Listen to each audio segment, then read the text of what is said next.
అందరికీ నమస్కారం. తరువాతి నామంలో స్వామిని భస్మోద్ధూళిత విగ్రహ అన్న నామంతో కీర్తిస్తున్నారు. మనం శ్రీ శివాష్టోత్తర శతనామ స్తోత్రం యొక్క ధ్యాన శ్లోకం చదువుతూ అందులో ఈ మాటే చెప్తాం. ఏమంటాం? ధవల వపుషమిందోర్ మండలేసన్నివిష్టం భుజగ వలయహారం భస్మ దిగ్ధాంగమేషం మృగయ పరశుపాణిం చారు చంద్రార్ధమౌళిం హృదయ కమల మధ్యే సంతతం చింతయామి అని కదా మనం ధ్యానం చేస్తుంటాం పరమేశ్వరుణ్ణి. ఈ విధంగా పరమేశ్వరుడు తెల్లనైన శరీరంతో ఉంటాడు, చంద్రమండలంలో కూర్చుని ఉంటాడు, మెడలో పాములను వేసుకుంటాడు, ఒళ్ళంతా విభూది వ్రాసుకుంటాడు, ఒక చేతిలో గండ్రగుడ్డలిని మరో చేతిలో జింకను పట్టుకొని తదియనాటి చంద్రరేఖను ధరించి అరమోడుపు కన్నులతో తనలో తాను రమిస్తూ ఆనంద పారవశ్యంలో మునుగు తేలుతూ ఆనంద స్వరూపుడై ఉంటాడు. అలాంటి స్వామిని నా హృదయ కమలాలయందు ఎప్పుడూ దర్శిస్తూ ఉంటాను అని కదా మనం ప్రార్థిస్తాం. ఈ విధంగా పరమేశ్వరుడు తన ఒంటికి విభూది వ్రాసుకొని ఉంటాడు అని మనం చెప్తున్నాం. మరి పరమేశ్వరుడు ఒంటికి విభూది అలదుకోవడానికి గల అంతరార్థం ఏంటి, దాని వెనుక ఉన్న గొప్ప తత్వం ఏంటి అన్న విషయం ముందు మనం తెలుసుకోవాల్సిన అవసరం ఎంతైనా ఉంది. మనం ఎప్పుడు భగవంతుణ్ణి పూజ చేస్తున్నా లేదా ఎప్పుడు భగవంతుణ్ణి సేవిస్తున్నా కూడా మనకు ఒక కోరిక ఉన్నది. అది తీరాలంటే భగవంతుని అనుగ్రహం కలగాలి కాబట్టి భగవంతుణ్ణి సేవించాలి అన్న కోరికను విస్మరించి పూజ చేయడం. తరువాత నాకు ఈ కష్టం వచ్చింది, ఈ కష్టం నుంచి గట్టెక్కాలంటే నాకు పరమేశ్వరుడు వినా వేరే మార్గం లేదు అని నమ్మి పరమేశ్వరుడి యొక్క పాదాలను మనసు లోపల నిలుపుకొని పరమేశ్వరుణ్ణి ధ్యానించడం, ఈ రెండూ కూడా సరైన పద్ధతి కాదు. సరే, మీరు పూజ చేస్తున్నారు, అది ఒకందుకు మంచిదే. కానీ ఇన్ని ఇచ్చిన భగవంతుడికి కృతజ్ఞతాపూర్వకంగా స్వామి మీరు నన్ను అనుగ్రహించి నాకు ఇన్ని ఇచ్చారు, నేను తిరిగి మీకేమివ్వగలను అన్న కృతజ్ఞతాపూర్వకంగా పత్రం పుష్పం ఫలం తోయం అన్నట్లుగా స్వామి ఇదిగో మీరు నాకు కన్నిచ్చారు, అందుకని నేను మీకు ఈ దీపం పెడుతున్నాను అని కనీసంలో కనీసం పంచ ఉపచారాలైనా సరే మనం భగవంతుడికి కృతజ్ఞతాపూర్వకంగా అర్పించగలిగితే అది చాలు. నిజానికి అదే అసలైన పూజ. ఆ కృతజ్ఞత ఏదైతే ఉన్నదో అది మనసు లోపల పట్టకపోతే దానికే పూజ అని పేరు. అది సంభారంగా రూపం దాలిస్తే అదే పూజ అని పేరు. అంచేత భగవంతుణ్ణి మనం పూజించేటప్పుడు మనం ఇంత అనుగ్రహించబడ్డాం భగవంతుడి చేత. అంచేత స్వామి ఇన్నిచ్చిన నీకు తిరిగి నేనేమివ్వగలను, నేను అనుభవిస్తున్న సమస్తం కూడా నన్ను అనుగ్రహించి నువ్వు అందించినవే, ఇందులో నేనేమివ్వగలను నీకు, నువ్వు ఏదైతే నాకు ఇస్తున్నావో దానిలో నుంచి నిన్న సగం ఇస్తున్నాను తప్ప నేను నీకు కొత్తగా సృష్టించేదేదీ లేదు, అందులో నీకు ఇచ్చేదేదీ లేదు అన్న భావన చేత మనం పూజ చేస్తే అది అసలైన పూజ. మరి మనం కోరికలతో వెంపర్లాడుతూ మనకు వచ్చిన కష్టాలలో భగవంతుణ్ణి తలుచుకోవడం సరైన పద్ధతి అయినప్పటికీ కూడా అస్తమానం మనకు ప్రతిఫలాపేక్ష రహితంగా, అంటే నువ్వు నాకు ఇది ఇస్తే నేను ఇది చేస్తాను అన్నట్లు కాకుండా మనం ఎప్పుడూ కూడా పూజను కృతజ్ఞతాపూర్వకంగా చేయడం అనేది అలవర్చుకోవడం అత్యంత శ్రేయోదాయకం. ఈ విధంగా పరమేశ్వరుడు విభూదిని ధరించి ఉంటున్నాడు. అలా విభూది ధరించడానికి ప్రధానమైన కారణం ఏంటి అంటే పరమేశ్వరుడు ముఖ్యంగా 3 లయాలను చేస్తాడు. ఒకటి నిత్య ప్రళయం, రెండవది ఆత్యంతిక ప్రళయం, ఇక మూడవది మహాప్రళయం. నిత్య ప్రళయం ఏంటంటే మనకు 3 అవస్థలు ఉంటాయి. ఒకటి జాగృత్, 2 స్వప్న, మూడవది సుషుప్తి. జాగృతంలో ఇంద్రియాలన్నీ కూడా పనిచేస్తూ ఉంటాయి. ఇంద్రియాలంటే పంచ కర్మేంద్రియాలు, పంచ జ్ఞానేంద్రియాలు, వీటినే ఇంద్రియాలు అంటారు. అంటే కన్ను, ముక్కు, చెవి, నాలుక, చర్మము, ఇవి జ్ఞానేంద్రియాలు. ఇక కర్మేంద్రియాలు ఉన్నాయి, కాళ్ళు, చేతులు, ఇవి. ఈ విధంగా మనకు జాగృత అవస్థలో ఏమవుతుందనంటే ఈ ఇంద్రియాలన్నిటినీ కూడా మనం ఉపయోగిస్తూ ఉంటాం. వియోగించడం వల్ల ఏమవుతుంది, ఈ ఇంద్రియాలు అలసటకు లోనవుతాయి, బడలిపోతాయి. ఈ బడలిపోయిన ఇంద్రియాలకు శక్తినివ్వడానికి పరమేశ్వరుడు ఏం చేస్తాడు, దీనికి నిద్రాకాలిక సుఖాన్ని అందిస్తాడు. నిద్రాకాలిక సుఖంలో ఏమవుతుంది, ఇప్పటి వరకు జాగృతావస్థలో పనిచేసిన అవయవాలన్నీ కూడా విశ్రాంతి తీసుకోవడం మొదలెడతాయి. ఈ విశ్రాంతిలో అలసిపోయిన ఇంద్రియాలకు మళ్ళీ కొత్త శక్తిని పరమేశ్వరుడు అందిస్తూ ఉంటాడు. అలా కొత్త శక్తిని అందించిన తర్వాత ఆ స్వప్నాల్లో ఉన్న మనస్సు కాస్త సుషుప్తిలోకి వెళ్ళిపోతుంది. సుషుప్తి అంటే ఇక నేను, నాది అన్న ఉనికి భావన ఏదీ లేకుండా ఆత్మయందు లయమైపోయి అజ్ఞానంలో అంటే మనకు తెలియకుండా మనం ఒక విపరీతమైన ఆనందాన్ని అనుభవిస్తూ ఉంటాము. ఆ ఆనంద స్వరూపమే పరబ్రహ్మ.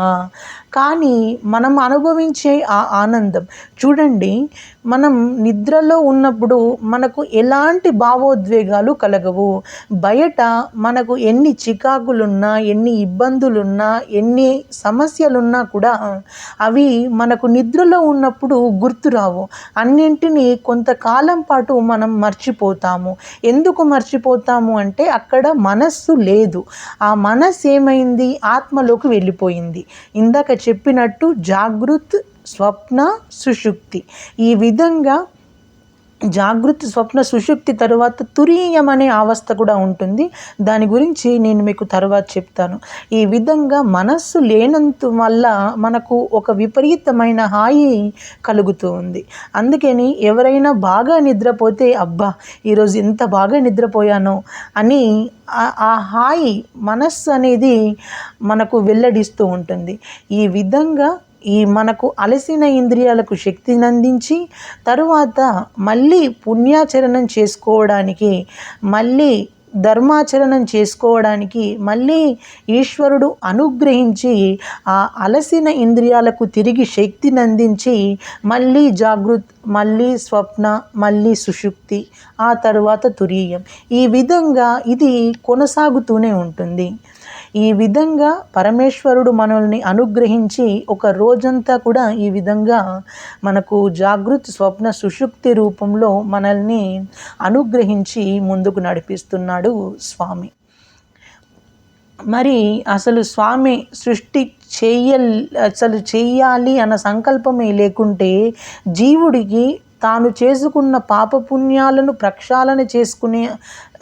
చేసుకున్న పాపాలను ప్రక్షాళన చేసుకుని తిరిగి కొత్త పుణ్యాలను సంపాదించే అర్హత లభించదు కాబట్టి, అవకాశం ఉండదు కాబట్టి స్వామి ఏం చేస్తాడు, ఆత్యంతిక ప్రళయం చేస్తాడు. ఆత్యంతిక ప్రళయం అంటే ఏంటి, అందరిలాగే ఈ భూమి మీద పుట్టి అందరిలాగే అన్ని సుఖాలు అనుభవించి అందరిలా ఆలోచించకుండా మనకు సనాతన ధర్మమునందు ప్రవృత్తి మార్గం, నివృత్తి మార్గం అని 2 మార్గాలు ఉంటాయి. ప్రవృత్తి మార్గం అంటే ఏంటి, అందరిలాగే పుట్టి అందరిలాగే పెరిగి అందరిలాగే ఆడి పాడి కాస్త వయసు వచ్చిన తర్వాత తన కామాన్ని ధర్మబద్ధం చేసుకొని ఒక కన్యను స్వీకరించి ఆమె ఫలితంగా ధార్మికమైన సంతానాన్ని పొంది ఆ తరువాత మళ్ళీ వాళ్ళని పెంచడం, వాళ్ళకి వృద్ధిలోకి చేయడం, ఈ విధంగా గడిచిపోతే దాన్ని ప్రవృత్తి మార్గం అంటారు. అంటే ఎవరైతే బ్రహ్మచర్యాశ్రమం, ఆ తరువాత గృహస్థాశ్రమం, ఆ తరువాత వానప్రస్థం ఇలా అంచెలంచెలుగా ఎదుగుతూ ఉంటారో వీరందరూ కూడా ప్రవృత్తి మార్గంలో ఉన్నవారు. మరి నివృత్తి మార్గం అని ఇంకొకటి ఉంది. నివృత్తి మార్గం అని అంటే ఏంటంటే కొన్ని కోట్ల జన్మల పుణ్యఫలం తపస్సు వల్ల ఏమవుతుందనంటే కొన్ని కోటాను కోట్లు సాధన చేయగా అప్పుడే కలగని జ్ఞానం అంటే ఆ ఆలోచన దిశగా మనుష్యత్వం, ముముక్షత్వం, మహాపురుష సంశ్రయ ఇవి దుర్లభం అవి శంకరాచార్యుల వారు అంటారు, మనుష్యత్వం, ముముక్షత్వం, మహాపురుష సంశ్రయ. ఈ మూడు దొరకమంటే దొరికేవి కావు, అంత తేలిగ్గా లభ్యమయ్యేవి కావు అని అంటారు. అందులో ఒకటేంటి, మనుష్యుడిగా పుట్టడం. మనుష్యుడిగా పుట్టడం అనేది అంత తేలికమైన విషయం కాదు. 84 లక్షల జీవరాశుల్లో ఏ ప్రాణికి లేని వాక్కును, బుద్ధిని భగవంతుడు మనుష్య ప్రాణికి అందించాడు. వీటిని ఆధారం చేసుకుని జీవితంలో ఏ విధంగా బ్రతకాలి, ఏ నిర్ణయాలు తీసుకోవాలి, జీవితాన్ని ఎలా మలచుకోవాలి, జీవితాన్ని ఏ విధంగా పండించుకోవాలి, ఏ విధంగా బ్రతకాలి అని దిశానిర్దేశం, ఆలోచనని కలిగి ఉండడం, బుద్ధిని ఉపయోగించి నిర్ణయాలు తీసుకోవడం అనేది కేవలం ఒక మనుష్య ప్రాణికి మాత్రమే సంబంధించింది. ఇక తక్కిన ఏ ప్రాణికి కూడా అది అన్వయం కాదు. ఎందుకనంటే దానికి దేనికి కూడా బుద్ధి అనేది భగవంతుడు పెట్టలేదు. అది కేవలం మనుష్య ప్రాణికే లభించినటువంటి అత్యద్భుతమైన వరం. ఈ విధంగా మనకు పరమేశ్వరుడు వాక్కును, బుద్ధిని అందించి ఈ శరీరంలోకి, అంటే ఈ లోకంలోకి ఈ శరీరాన్ని ప్రవేశింపజేసి మనకు తల్లి గర్భంలో నుండి ప్రసూతి వాయువు రూపంలో బయటికి నెట్టేయడం జరుగుతుంది. నెట్టేసిన తర్వాత మనం తల్లి గర్భము నుండి ధనము తేడెవ్వడు, వెళ్ళిపోయడినాడు వెంటరాదు, లక్షాధికారైన లవణమన్నమే గాని మెరుగు బంగారంబు మింగబోడు, విత్తమార్జన చేసి విర్రవీగుట కాని కూడబెట్టిన సొమ్ము కుడువలేడు, పొండుగా మరుగైన భూమి లోపల పెట్టి దాన ధర్మము లేక దాచి దాచి తుదకు దొంగలకిత్తురో దొరలకౌను, తేనె జుంటీగలియవా తిరువరులకు భూషణ వికాస శ్రీధర్మపుర నివాస దుష్ట సంహార నరసింహ దురిత దూరా అంటాడు నృసింహకర్త శతక. ఈ విధంగా నృసింహ శతకం అని ఉంది. ఆ నృసింహ శతకం యొక్క కర్త ఆ విధంగా అంటాడు, మలమూత్రంబులతో మహాభయముతో మాతృస్థనాపేక్షతో చలమూర్ఖత్వముతో సదా భ్రమతతో చాంచల్య చిత్తంబుతో బరువైనట్టి కప జ్వరగ్రహ మహాబాల్యామయ శ్రేణితో ఫలనైనంత మతించలేక చెడితిన్ కామ్యార్థినై శంకర అని ఆ జీవుడు లోపన మదన పడుతూ ఉంటాడు. గత జన్మలో నేను పుణ్యం చేసుకోలేదు, ఈ జన్మలోనైనా స్వామి నీ సేవ చేసి నన్ను తరించేలా నన్ను అనుగ్రహించు అని జీవుడు ఆ భగవంతుడికి ప్రార్థన చేస్తే అప్పుడు భగవంతుడు ప్రసూతి వాయువు రూపంలో అమ్మ గర్భంలో నుండి మనల్ని బయటికి నెట్టివేయడం జరుగుతుంది. ఇలా ఈ బయటి ప్రపంచానికి వచ్చిన తర్వాత, అంటే ఈ మర్త్యలోకానికి వచ్చిన తర్వాత ఆ చేసిన ప్రతిజ్ఞను మర్చిపోకుండా కొన్ని కోట్ల జన్మల పుణ్యఫలం, తపస్సు ఈ రెండింటి కారణం చేత జీవుడు ఆ నివృత్తి మార్గంలో వెళ్తారు. నివృత్తి మార్గం అని అంటే ఇందాక నుంచి చెప్తున్నది ఈ సంసార బంధాలు, ఈ బాంధవ్యాలు, ఈ అన్నీ రుణానుబంధ రూపేణ పశుపత్ని సుతాలయ రుణక్షయే క్షతం యాంతి కాతత్ర పరివేదన అంటుంది శాస్త్రం. ఈ విధంగా వేటిపైన వ్యామోహం లేకుండా వైరాగ్య భావనను మనసులో నిలుపుకొని ఆత్మవిచారం చేసే దిశగా ఆలోచన చేస్తూ భగవంతుడి గురించి ఆలోచిస్తూ అలా ఎవరైతే జీవితాన్ని గడుపుతున్నారో వారి అన్ని బంధాల నుండి విముక్తులయ్యి నాకు కేవలం భగవంతుడు వినా వేరే మార్గం లేదు, నేను భగవంతుని నుండి విడిపడి అనేక జన్మలెత్తి తిరిగి మనుష్య జన్మను పొంది ఈ మర్త్యలోకంలో జన్మించాను, ఇక నేను మళ్ళీ తిరియకుగా పోకుండా మళ్ళీ ఊర్ధ్వ జన్మం కూడా శాశ్వతం కాదు కాబట్టి ఊర్ధ్వలోకాలకు వెళ్ళకుండా నాకు పుణ్యము వద్దు, పాపము వద్దు అని చేసుకున్న పాపపుణ్యాలన్నింటినీ కూడా భగవతర్పితం చేస్తూ ఎవరైతే నిస్వార్థమైన భావనతో బ్రతుకుతారో త్యాగే నైకే అమృతత్వ మానసు అంటుంది శాస్త్రం. ఈ విధంగా ఎవరైతే త్యాగం చేసి బ్రతుకుతున్నారో తన మనస్సును భగవంతుడి యొక్క పాదాల యందు చేర్చి నిత్యం భగవంతుణ్ణి స్మరిస్తూ భగవంతుణ్ణి ధ్యానిస్తూ ఆయన నామం చెప్పుకుంటూ ఎవరైతే ఇంకొకరికి హాని చేయకుండా పరమ పవిత్రమైన జీవితం గడుపుతున్నారో వారందరూ కూడా మోక్షానికి అర్హులు, వారందరూ కూడా భగవంతుణ్ణి చేరుకోగలరు. వారందరికీ కూడా ఇదే ఈ జన్మ జన్మయే, అంటే ఈ శరీరమే పడిపోవడమే, చిట్ట చివరి పడిపోవడం, ఇక మళ్ళీ వారు ఈ శరీరంతో తిరిగి రారు అని ఊర్ధ్వముఖ చలనం చేస్తారు అని చెప్పేసి మనకు శాస్త్రం, గురువులు కూడా చెప్తూ ఉన్నారు.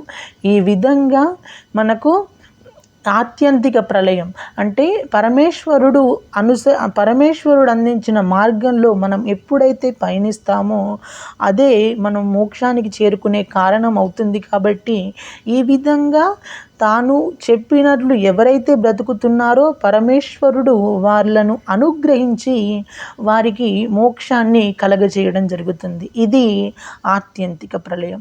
ఇక మూడవది మహాప్రళయం. మహాప్రళయం అంటే ఏంటంటే ఈ జన్మ యొక్క చరమ ప్రయోజనం ఏంటి? కొన్ని కోట్ల జన్మల నుండి ఎన్నో యోనుల్లో నుండి పుట్టి ఎన్నో తల్లుల గర్భవాసాల నుండి మనం బయటికి వచ్చిన తర్వాత కూడా మనకు కొన్ని కోట్ల జన్మల పుణ్యఫలం వల్ల ఈరోజు మనకు మనుష్య జన్మ రావడం జరిగింది. ఈ మనుష్య జన్మకు వచ్చినందుకు కొనసాగింపుగా ఇంకొంచెం మంచి పనులు చేసుకుని మనం ఊర్ధ్వలోకాలను పొందాలి, లేదా ఇక మళ్ళీ తిరిగి రావాల్సిన అవసరం లేని పునరావృత్తి రహిత శాశ్వత శివ సాయుధ స్థితిని అయినా పొందాలి. ఈ రెండూ కావట్లేదు, లేదా నా మనస్సు నా మాట వినకపోవడం చేత పరమేశ్వరుడు చెప్పినట్లు నేను నడుచుకోకపోవడం వల్ల నేను తిర్యక్కుగానైనా వెళ్ళే అవకాశం ఉంటుంది. నాకు ఈ మూడు వద్దు అని ఎవరైతే ఉంటారో అంటే ఇలా తిర్యక్కుగా అనేక కోట్ల జన్మలు సంచరిస్తూ తర్వాత మనుష్యులుగా వెళుతూ క్షీణే పుణ్యే మర్త్యలోకం విశంతి అని ఊర్ధ్వలోకాలకు వెళ్ళినా అక్కడ చేసుకున్న పుణ్యం అయిపోగానే ఆ దేవతను కూడా మళ్ళీ ఇలా భూలోకంలో పంపిస్తారు. కాబట్టి ఇవేవి శాశ్వతం కాదు. కాబట్టి ఇలా కొన్ని కోట్ల జన్మల నుండి తిరుగుతున్న జీవులకు విశ్రాంతినివ్వాలి అన్న ఉద్దేశంతో స్వామి ఏం చేస్తాడో మహాప్రళయాన్ని చేస్తాడు. మహాప్రళయం మొత్తం ఈ మహాప్రళయంలో ఏమవుతుందనంటే ఈ భూమి అంతా కూడా నీటితోటి కప్పబడి ఉంటుంది, నీటితో నిండిపోయి ఉంటుంది. అలా నిండిపోయి ఉన్నప్పుడు ఏమవుతుంది, మనకు సంచిత కర్మ, ప్రారబ్ధ కర్మ అని రెండు ఉంటాయి. అవి ఇక అనుభవించాల్సిన అవసరం లేకుండా, ఇంకో జన్మ ఎత్తాల్సిన అవసరం లేకుండా ఎవరైతే భగవంతుణ్ణి పొందడానికి కష్టపడుతున్నారో వారిని తానే పొందే విధంగా పరమేశ్వరుడు కల్పాంతం నందు ఏం చేస్తాడు, మహాప్రళయాన్ని చేస్తాడు. మహాప్రళయాలం ఎలా ఉంటుంది అనంటే ఒక మైనపు ముద్ద ఒక నల్లపూసల చుట్టూ మధ్యలో ఉంటే ఏ విధంగా నల్లపూసలన్నీ కూడా మైనపు ముద్దకు అంటుకుపోతాయో ఆ విధంగా పరమేశ్వరుడిని ఎవరైతే పొందలేకపోతున్నారో ఆయనే అందరినీ కూడా పొందేస్తాడు. ఇది మహాప్రళయం. ఆ మహాప్రళయం నందు అన్ని లోకంబులు లోకేశులు లోకస్తులు తెగిన తుది అలోకంబగు పింజీకటి కావల ఎవ్వండేకాకృతి వెలుగునతని నే సేవింతున్ అంటాడు గజేంద్రుడు గజేంద్ర మోక్షంలో. ఈ విధంగా అందరూ వెళ్ళిపోయిన తర్వాత తానొక్కడే అలా కోటి సూర్యుల ప్రగతి వెలిగిపోతూ తానొక్కడే తనలో తాను రమిస్తూ ఉంటాడు. ఈ విధంగా పరమేశ్వరుడు ఒకటి స్వల్పకాలిక లయం, రెండు ఆత్యంతిక ప్రళయం, మూడు మహాప్రళయం చేస్తాడు. ఈ మహాప్రళయం చేసినప్పుడు ఏమవుతుంది అనంటే ఇప్పటి వరకు ఈ సృష్టిలో ఉన్న జీవులన్నింటినీ కూడా విభూతి రూపంగా తన చిట్ట చివరి స్వరూపం విభూతి రూపంగా తన ఒంటికి పరమేశ్వరుడు అలదుకుంటాడు. అలదుకుని మళ్ళీ సృష్టి చేయాలి అన్న సంకల్పం మనసు లోపల పుట్టినప్పుడు జీవులకు మళ్ళీ తిరిగి ఆ పాపపుణ్యాలను అంటే ఇందాక చెప్పినట్లు చేసుకున్న పాపాలను అనుభవించడానికి మళ్ళీ కొత్త పుణ్యాలను సంపాదించుకోవడానికి జీవునికి అవకాశం కల్పిస్తూ ఉంటాడు. నేను ఎందుకు ఈ మాట అంటున్నానంటే లోకంలో మనకు ప్రకృతిలో లభించినవి ఏదైనా సరే దాన్ని మీరు అగ్ని చేత కాల్చినట్లయితే దాని చిట్ట చివరి యొక్క స్వరూపం ఏమవుతుంది అని అంటే విభూదే అవుతుంది. విభూతి అంటే బూడిద. మీరు ఉదాహరణకు ఒక కలపను తీసుకోండి, లేదా ఒక కాగితాన్ని తీసుకోండి, లేదా మనుష్యుణ్ణి తీసుకోండి. మనుష్యుని కాల్చినా చివరికి మిగిలేది బూడిదే, కాగితాన్ని కాల్చేసినా చివరికి మిగిలేది బూడిదే. అదేవిధంగా కలపను కాల్చేసిన అది తిరిగి రూపాంతరం చెందేది బూడిదిగానే. దీన్ని బట్టి మనం ఏం అర్థం చేసుకోవాలి అని అంటే పరమేశ్వరుడు దీని ద్వారా మనకు ఒక రహస్యాన్ని తెలియజేస్తున్నాడు. ఈ జీవితంలో ఏది శాశ్వతం కాదు. మనం ఎలా వచ్చామో అలా ఖచ్చితంగా వెళ్ళిపోవాల్సిందే. అందులో కించిత్ మాత్రము ఏ మాత్రం కూడా సంశయం అనేది లేదు. పుట్టిన తేదీ ఉంది అంటే ఖచ్చితంగా మరణ తేదీ కూడా ఉంటుంది. ఈ విధంగా జీవితంలో ఏది శాశ్వతం కాదు అని మనం ఆమోదించడానికి మనం విభూతిని ధారణ చేయాల్సి ఉంటుంది. ఇది ఒక మొదటి కారణం. ఇక రెండవ కారణం ఏంటి? ప్రతి జీవుడు కూడా తన జీవితంలో ఒక ఉన్నతమైన స్థాయికి చేరుకోవాలని, ఆధ్యాత్మికంగా ముందుకు సాగాలని, ఒక ఉన్నతమైన జీవితాన్ని గడపాలని, తనకంటూ ఎలాంటి కష్టాలు రాకూడదు అని కోరుకుంటాడు. అది సహజం, అందులో తప్పేమీ లేదు. కానీ అలా కోరుకోవడానికి మన సాధన అంటే మన ప్రవర్తన కూడా ఆ రీతిలో ఉంటేనే అది సాధ్యమవుతూ ఉంటుంది. మన ప్రవర్తన ఒక విధంగా ఉంది, కానీ మన కోరికలు, మన లక్ష్యాలు, మన ఆశయాలన్నీ ఒకే దిశగా ఉన్నాయి. అప్పుడు ఫలితం వస్తుందా అంటే రాదు. మనం ఏ విత్తనం అయితే వేస్తామో ఆ పంటే పండుతుంది. అదేవిధంగా మన ఎంచుకున్న లక్ష్యానికి అనుగుణంగా మన ప్రవర్తన ఉంటేనే అది సాధ్యమవుతుంది. కాబట్టి జీవితంలో ఇందాక చెప్పినట్లు 84 లక్షల జీవరాశుల్లో ఏ ప్రాణికి లేని వాక్కును, బుద్ధిని భగవంతుడు మనుష్య జన్మకు అందించిన కారణం చేత మనుష్యుడు వీటిని ఆధారం చేసుకొని ఉన్నతమైన జీవితాన్ని గడపడం కోసం, మంచి మంచి నిర్ణయాలను తీసుకోవడం కోసం ఇక్కడ ఈ లలాటమునందు 3 విభూతి రేఖలను ధరిస్తారు. ఇలా 3 విభూతి రేఖలను ధరిస్తే ఏమవుతుంది అని అంటే యాదేవి సర్వభూతేషు బుద్ధి రూపేణ సంస్థిత నమస్తస్యై నమస్తస్యై నమస్తస్యై నమో నమః అని మనం అమ్మవారిని అపరాజిత స్తోత్రంతో కొలుస్తూ ఉంటాం కదా. ఆ తల్లి బుద్ధి రూపంలో మనకు ప్రచోదనం చేయిస్తుంది. ఇది సరైన నిర్ణయమా కాదా, నేను ఈ నిర్ణయాన్ని తీసుకోవచ్చా తీసుకోరాదా, నేను జీవితంలో ఏ విధంగా ప్రవర్తించాలి, ఏ విధంగా ప్రవర్తించకూడదు. ఈ విధంగా మన బుద్ధికి ఏదైతే సరైన నిర్ణయం అంటే మనం తీసుకునే నిర్ణయం మన జీవితాన్ని అతలాకుతలం చేస్తుందా, లేక మన జీవితాన్ని పండించుకోవడానికి అది సాధనగా ఉపయోగపడుతుందా అని మంచి మంచి ఆలోచనలను చేయడం కోసం, లేదా మంచి మంచి నిర్ణయాలను చేయడం కోసం ఈ బుద్ధి రూపంలో అమ్మవారే ప్రచోదనమయ్యి మన జీవితాన్ని పండించుకోవడానికి మనకు అవకాశం ఇస్తుంది. కాబట్టి ఇక్కడ లలాటం నందు మనం కూడా భస్మధారణ చేయాల్సి ఉంటుంది. ఇది రెండవ కారణం. ఇక మూడవ కారణం ఉంటుంది. ఈ లలాటం నందు 3 రేఖలు ఏవైతే ఉన్నాయో అవి విభూది వచ్చేసి పరమేశ్వరుడి యొక్క స్వరూపం, నొసటన బొట్టు, ఆజ్ఞాచక్రం మీద బొట్టు అమ్మవారి అనుగ్రహం. వీరిద్దరూ కలిసే ఉంటారు ఎప్పుడూ విడిపోకుండా. ఈ విధంగా వీరిద్దరూ కలిసి మనల్ని రక్షిస్తూ ఉంటారు అని భక్తుల యొక్క ప్రగాఢ విశ్వాసం. అది సనాతన ధర్మం నందు ఉన్న పూనిక. ఈ విధంగా ఆ విభూది ధారణం అనేది ఎవరైనా చేయొచ్చు. అలా విభూది ధారణ మనం చేసే ముందు కొన్ని నియమాలు అనేవి పాటించాల్సి ఉంటుంది. మనం ఎలా పడితే అలా విభూది ధారణ చేయడానికి వీలు లేదు. శాస్త్రం ఏం చెప్పింది అని అంటే, మీ మధ్యన వేలు ఉంది కదా, ఈ మధ్యన వేలును ఇలా మీ కుడి కనుబొమ్మ నుండి ఎడమ కనుబొమ్మ వరకు ఇలా తీసుకురావాలి. ఆ తర్వాత మీ ఉంగరపు వేలు ఉంది కదా, ఉంగరపు వేలును ఆ విభూతిలో ముంచి మళ్ళీ ఇక్కడ కింద ఈ కింద కూడా మళ్ళీ ఇలా కుడి కనుబొమ్మ నుండి ఎడమ కనుబొమ్మ వరకు రావాలి. ఇక మిగిలిన మూడవ గీత అప్పుడు ఏం చేయాలి, ఈ బొటన వేలు ఉంది కదా, బొటన వేలును విభూదిలో ఉంచి ఆ తర్వాత మళ్ళీ ఎడమ కనుబొమ్మ నుండి కుడి కనుబొమ్మ వరకు ఈ రెండిటి మధ్యలో ఈ సందు ఉంది చూసారా, ఈ గ్యాప్ ఉంది చూసారా, ఈ గ్యాప్లో మనం ఇక్కడ నుండి ఇక్కడి వరకు ఇలా తీసుకురావాలి.